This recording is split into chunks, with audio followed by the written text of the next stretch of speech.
तुलसी जी को जल अर्पित किया जाता है और तुलसी दल से नित्य भगवत सेवा की जाए तो बहुत जल्दी श्री कृष्ण प्रसन्न हो जाते हैं।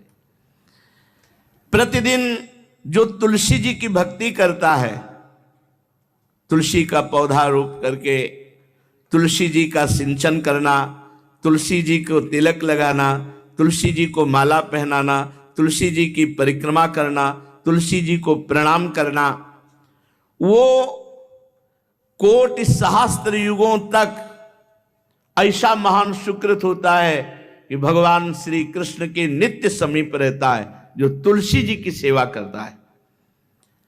जब तक मनुष्य की लगाई हुई तुलसी की शाखा प्रशाखा बीज पुष्प सुंदर दल से तुलसी जी सुशोभित होती है, तब तक हजारों कल्पों में श्री हरिधाम में रहते हुए उसका कभी पुण्य नष्ट नहीं होता। जैसे एक दिन 1000 कल्प, 2 दिन 2000 कल्प, वो भगवान के नित्य धाम में महान सुकृत के बल से भगवत धाम में रहेगा जो तुलसी जी का पक्का मान लीजिए। जब स्वयं में से तो तुलसी जी रोपण करके तुलसी जी का एक वन लगाया था और रोज नवीन नवीन मंजरी तुलसी दल लेकर प्रभु के चरणों में, कहीं न कहीं तुलसी जी की कृपा हुई। वृंदावन, ये वृंदा अधिष्ठात्री देवी वृंदावन की है, इनकी कृपा के बिना। हे चंद्रादने, संपूर्ण पत्रों और पुष्पों को जो उतार करके सम्मान पूर्वक पहले प्रार्थना करनी चाहिए, हे वृंदा देवी, हे तुलसी जी, भगवान श्री हरि की पूजा के लिए या प्रियाजू की पूजा के लिए हम आपके कुछ मंजरी कुछ दल लेकर के सेवा करना चाहते हैं, आप कृपा करके मुझे दीजिए, और फिर उतार लें। ऐसे नोचना नहीं, बहुत सम्मान से बहुत प्यार से, तो तुलसी जी प्रसन्न होते हैं। जो मनुष्य तुलसी दल से श्री हरि की पूजा करता है, कोई भी पाप उसका स्पर्श नहीं कर सकता। पूर्व में किया हुआ कोई भी पाप उसको दंड नहीं मिलेगा जो तुलसी जी की आराधना नित्य करता है। अब इतना जल भी ना चढ़ा दे, हमारे पुण्य हो जाए और तुलसी जी अंतर ध्यान, अनुकूल जल, जैसे मान लो गमले पे हैं तो इतना बड़ा तांबे का रोज उससे चढ़ा, अब भर के लोटा चढ़ा दोगे 2-4 दिन में अंतर ध्यान हो जाएंगे तुलसी जी। बहुत विवेक से जरूरत है, मतलब भारी पुण्य होगा। अब इतना बड़ा लोटा रोज जल चढ़ाओगे तो 2-4 दिन में पीली होके अंतर ध्यान हो जाएंगे। भाई इतना जल, अनुकूल जल चाहिए। एक तांबे का छोटा सा लिया, ऐसे रोज डालो, उसमें कोई फर्क नहीं, और गमला उठाकर धूप में विराजमान करो। सेवा का मतलब क्या है? जो तुलसी जी को जल अर्पित करके तुलसी जी की सेवा करता है, हरि चिंतन करता, कभी कोई पाप उसका स्पर्श नहीं कर सकता। 100 भार सोना, 400 भार चांदी,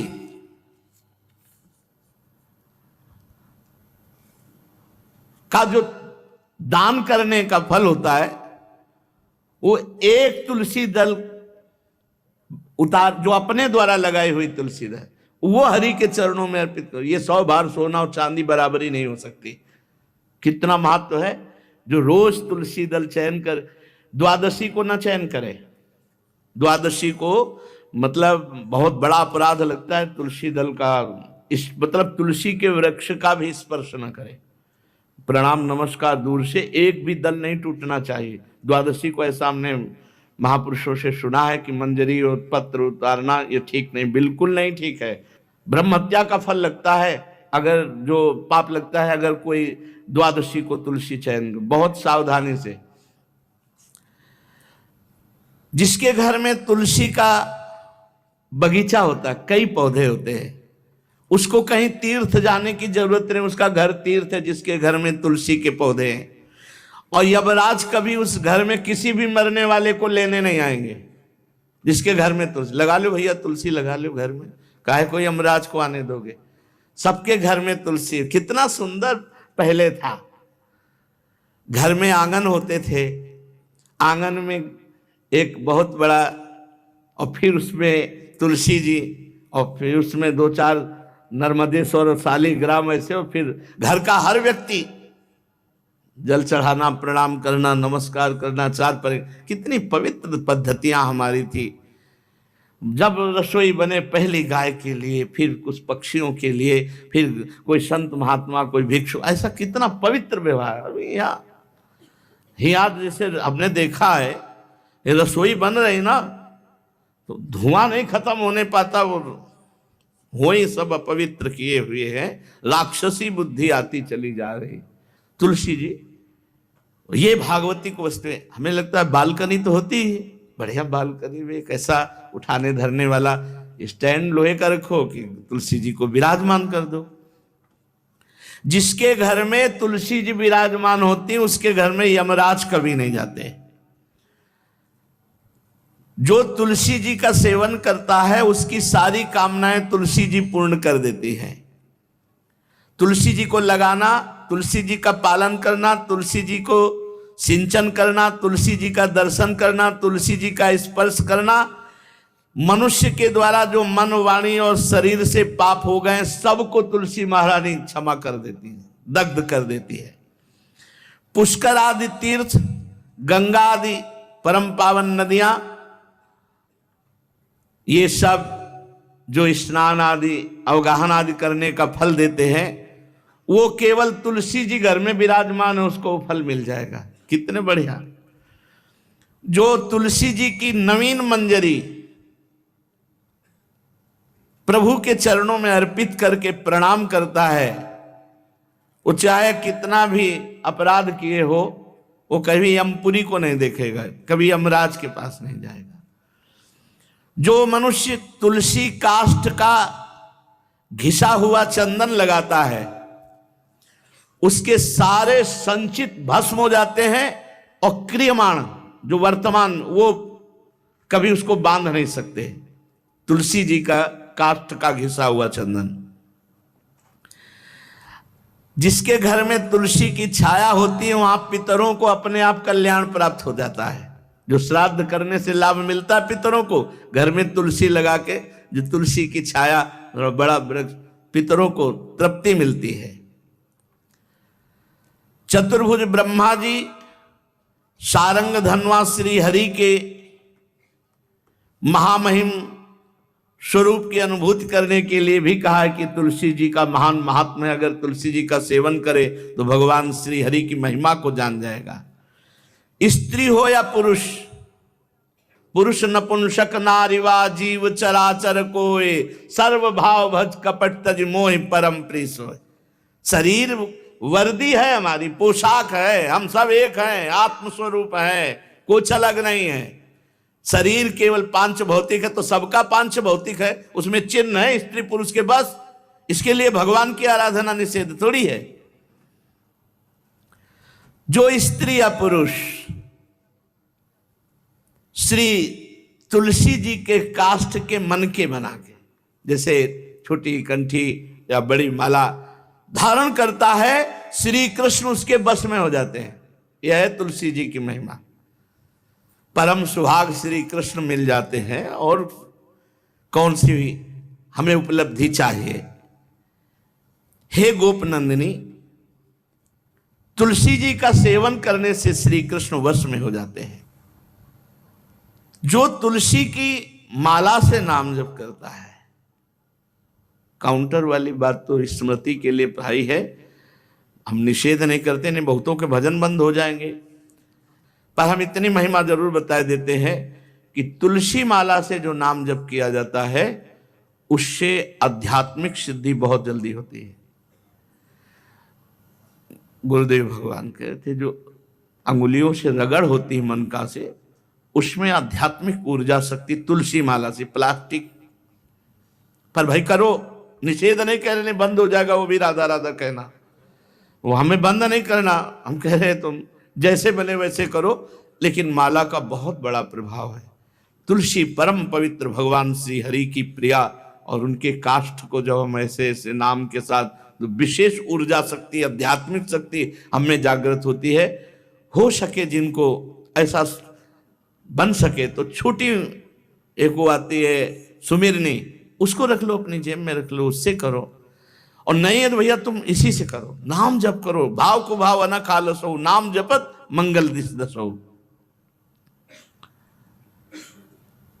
सुंदर सुंदर तुलसी जी के वृक्षों के समीप बैठ करके जो अनुष्ठान किया जाए वो बहुत लाभदायक।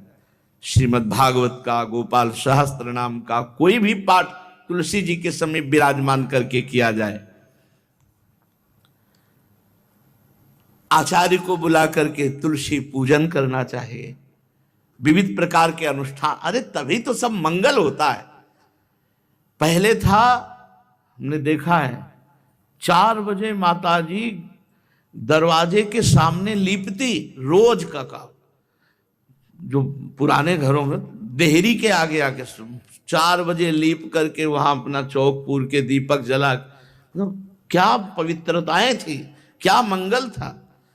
जब किसी को निमंत्रण दिया जाता था सबके पैर धोए जाते थे, सुंदर बिछौना बिछा करके और उसमें बैठ कर पत्तल और रज के सकोरा कुल्हड़ ऐसे भोजन पाया, कितना पवित्रता। जो हमारी पूर्व पवित्रता थी, धोती कुर्ता चोटी, पवित्रता। मान लो अगर बाहर जा रहे तो पैजामा कुर्ता, ऐसे बहुत पवित्र पोशाकें थी, पवित्र आचरण थे, पवित्र खान पान था। घर में जाओ तो एक पवित्रता, एक किसी भी घर में ऐसा नहीं था कि देव मूर्ति न विराजमान हो, किसी भी घर में ऐसा नहीं था तुलसी जी विराजमान न हो, 1-2 गाय जरूर होती थी, पवित्रता। अब तो बड़ा विचित्र, ये भारतीय गौएं जो श्वेत रंग की, जो अरुण रंग की, जो सींग वाली है, वो उनका आप दुग्ध देखिए, दूह कर रख दीजिए, स्वर्णिम कांति छाई मिलेगी। ये हमारी भारतीय पद्धति, ये हविष्यान्न, इससे देवताओं का, भगवान का, सबका अभिषेक पूजन होता है। शुद्ध गाय जो हमारी भारतीय है, तीला है उसके जैसे निकला हुआ, वो भगवान ने सेवा की है। हमारे गोविंद भगवान का नाम ही गोविंद, गौओं के इंद्र। भगवान सुबह से निकल जाते थे, शाम तक गौओं को चराते थे। बड़ा तो किशोरी जी ने श्री तुलसी जी के पूजन की बात, भगवान गोपियों से वादा किए थे कि अब तुम्हें अगली पूर्णिमा को रास, अब रास बिना रासेश्वरी के नहीं हो सकता, लिखा हो चाहे ना लिखा हो। कोई भी विद्वान, कोई भी प्रवक्ता इस बात को बतावे, कहते हैं भागवत में राधा नाम नहीं लिखा है, भागवत राधामय ही है। सांद्रानंद घन प्रेम मूर्ति किशोरी, बिना लाडली जू के कोई रास बता दे कहीं भी, कभी भी, कैसा भी, महारानी जू के बिना रासेश्वरी के रास हो ही नहीं सकता, लिखा हो चाहे ना लिखा हो। क्यों नहीं लिखा? याते श्री सुख प्रगट कियो नहीं, जहां बोले राधा तो समाधि लग जाती हो, यहां 7 दिन में तक्षक काटना है। श्री सुखदेव जी ने महारानी जी का नाम, हरिराम व्यास जी कह रहे, याते श्री सुख प्रगट कियो नहीं, जान सार को सार परम धन, राधा नाम आधार। वैसे तो रोज संकेत वन में पीछे हमने चर्चा की थी, प्रेम सरोवर में प्रियालाल मिलते थे, नंदगांव वर्षा में। आज लालू ने एक नई लीला रची, गोप देवी लीला है। श्री लालजू महाराज प्रियाजू को रास के लिए उन्होंने सोचा एक बार छलिया रूप रख करके महल में प्रवेश करते हैं, देखते हैं लाडली जू पहचानती है कि नहीं, और कितना प्यार लाडली जू करती है। महाराज तो जो रूप धारण करें तो सभी सुंदर हैं, तो सुंदरता के समुद्र हैं। जब नकबेसर धारण करते ना, अंजन और घूंघट नीलांबर का, महाराज हृदय चूर चूर हो जाए, ऐसे सुंदर है। गोरी किशोरी भी चकोरी है जिनकी, नीलांबर धारण करके, और जिस समय लाली लगा के महाराज अपने राधा पी जी को कभी कभी जब आते हैं तो देखो ऐसा लगता है यार बलिहार है महाराज, जो रूप धारण करते हो सीधे हृदय पर प्रहार करते हो। प्रभु ने गोप देवी का रूप धारण किया, गोपांगना का। श्री चरणों में नूपुरों की झनकार, कटी में करधनी जिसमें क्षुद्र घंटिका लगी हुई हैं। अद्भुतम गोपिका रूपम चलत झंकार नूपुरम किंकिणी घंटिका शब्द मंगुलीयक भूषितम। बड़ी दिव्य अंगूठियां धारण किए हुए अंगुलियों पे, कमर में करधनी जो रुंझुन रुंझुन, श्री चरणों में नूपुर और रत्न कंकण के यूर मुक्ताहार विराजितम। कलाइयों में रत्न जटित कंगन, बीच बीच में चूड़ियां कंगन ऐसे, बाजूबंद, कंठा, मोतियों के हार और शीश फूल, केशपास, वेणी रचना, नासिका में मोती की बुलाक, बेसर और अलकावली, घुंघराली अलकावली, श्याम वर्ण के केश। ऐसा रूप धारण किया जो देखे मुग्ध हो जाए श्याम सुंदर को। वृषभानु भवन की तरफ चले। खाई और परकोटों से युक्त वृषभानु भवन 4 दरवाजों से सुशोभित, प्रत्येक द्वार पर काजल के समान वर्ण वाले गजराज झूम रहे। राजभवन की बड़ी मनोहरता है। उस मंडप प्रांगण में वायु के समान वेग वाले घोड़ों से अंगरक्षक महल की रक्षा करने वाले चारों तरफ दौड़ रहे वृषभानु भवन में। और बड़ी ही सुंदर सुंदर गौएं धर्म धुरंधर बलवान शाण रमा रहे। बहुत से गोपाल बंशी वेद धारण किए हुए उनको संभाल रहे हैं। वृषभानु जी का भवन क्या है, ऐसा लगता है कि विश्वकर्मा ने पूरी कला कौशल लगा दी। और महारानी जी के लिए भवन के अंदर ही बगीचा, झरना, सरोवर सब कोटि कोटि सूर्य के समान कांति वाले सुंदर सुंदर मणियां खंभों में जटित हैं, जिससे प्रकाश फैल रहा है। रत्न मंडित आंगन, बहुत से रत्न स्वरूप भूमि पे जटित हैं। और वहां वीणा, ताल, मृदंग आदि बाजे बजाती हुई बहुत सी मनोहर सखियां फूल छड़ी लिए हुए दरवाजे पर खड़ी हैं, संगीत बज रहा है। उस अंतापुर में दिव्य विशाल उपवन की छटा छटक रही। भीतर ही अनार, कंद, मंदार, नींबू तथा अन्य ऊंचे ऊंचे वृक्ष लहला रहे। केतकी, मालती, माधवी लताएं बड़ी सुंदर वृक्षों का आलिंगन किए हुए श्री राधा निकुंज महल के अंदर ही कल्प वृक्ष के फूलों की सुगंध से भौरे मत वाले हो रहे हैं। शीतल मंद सुगंध वायु चल रही है। कहीं सहस्त्र दल कमलों के पराग को बारंबार वायु बिखेर रही है। निकुंज शिखरों पर बैठे हुए मोर कभी नाचते हैं, कभी कूक रहे हैं, कहीं कोकिला, कहीं सारस, कहीं सुख। और फूलों के सहस्त्र सहस्त्र सैयाएं जगह जगह, कभी लाडली जो इधर से निकले किसी में भी विराजमान हो जाएं। मेघ मंदिर में सैकड़ों फुहारे छूट रहे। बाल सूर्य के समान कांतिमान कुंडल तथा विचित्र वर्ण वाले वस्त्र धारण किए हुए करोड़ों बलवान महल के आसपास श्री लाडली जी के और श्री स्वामिनी जी की परिचर्या में सब सुसज्जित सखियां केसरिया रंग के सूक्ष्म वस्त्रों को सजाकर पर्दा बनाया गया है। जलज पुष्प, थलज पुष्प जगह जगह पल्लव बिखेरे गए हैं और घुटनों तक पुष्पों का पराग महारानी जो चलेंगे।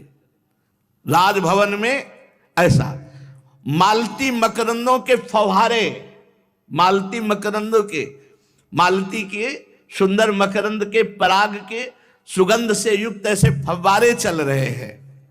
ऐसे आंगन, करोड़ों चंद्रमाओं की कांतिमती कोमलांगी सहचरियां, करोड़ों चंद्रमाओं की कांति। धीरे धीरे वहां सब निरीक्षण परीक्षण। श्री वृषभानु नंदिनी श्री किशोरी जी की सेवा में सहस्त्रों ऐसी सुंदरियां, जैसे चंद्रमा के उदय होने से ताराओं की कांति फीकी हो जाती है, तो जब लाडली जी पधारती हैं तो ऐसे सबकी कांति फीकी हो जाती है। देखो माई सुंदरता की सीमा, ब्रजनो तरुण कदम नागरी, निरखी करत अधग्रीवा। महान गौरव लाडली जी का। श्री किशोरी जी की अगवानी करने के लिए सखियां दौड़ पड़ी। लाडली जी को संभाल संभाल के कर कमल पकड़ करके पराग मार्ग से सिंहासन पर बिठाया। फिर लाडली जी की जैसी सेवा होती, कोई चवर, कोई पंखा, कोई व्यजन, कोई पान बीड़ी।